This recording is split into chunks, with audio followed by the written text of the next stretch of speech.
Olá, tudo bem com você? O capítulo 2 de Hebreus é simplesmente maravilhoso.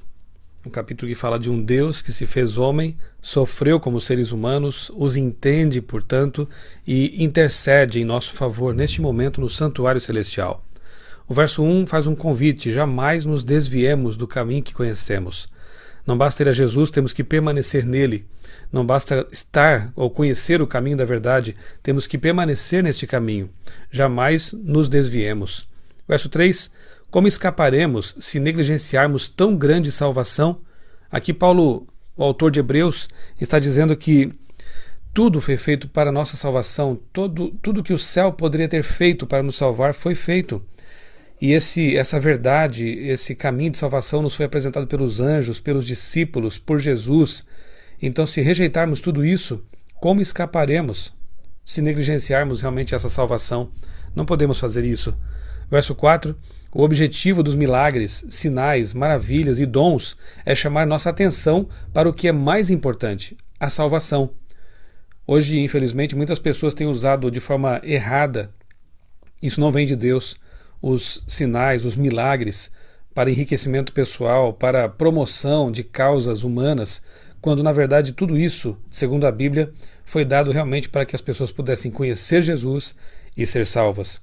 Os milagres, os sinais, as maravilhas, os dons não são um fim em si mesmos, eles têm um propósito, e se esse propósito não for cumprido, realmente não tem sentido.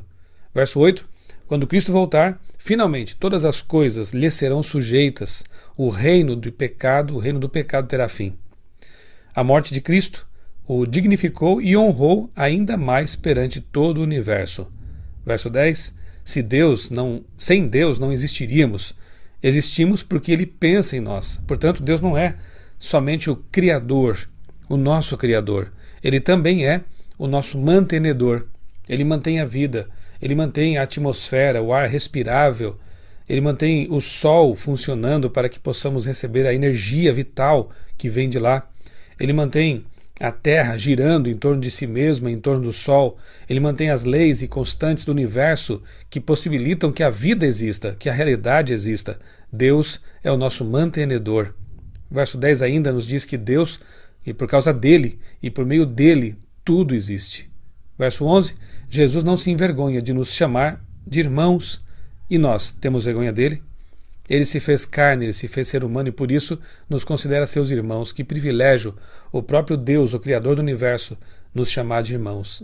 Sintamos alegria e orgulho por isso. Que nós também manifestemos, falemos aos outros dessa nossa filiação e desse nosso irmão Jesus Cristo. Verso 13: Deus nos deu filhos para que os devolvamos para Ele. O Criador veio ao mundo, se humilhou, morreu por mim, se considera meu irmão e prometeu voltar. Como não confiar nele? Assim como Jesus, um dia quero dizer para Deus: aqui estou, eu com os filhos que tu me deste.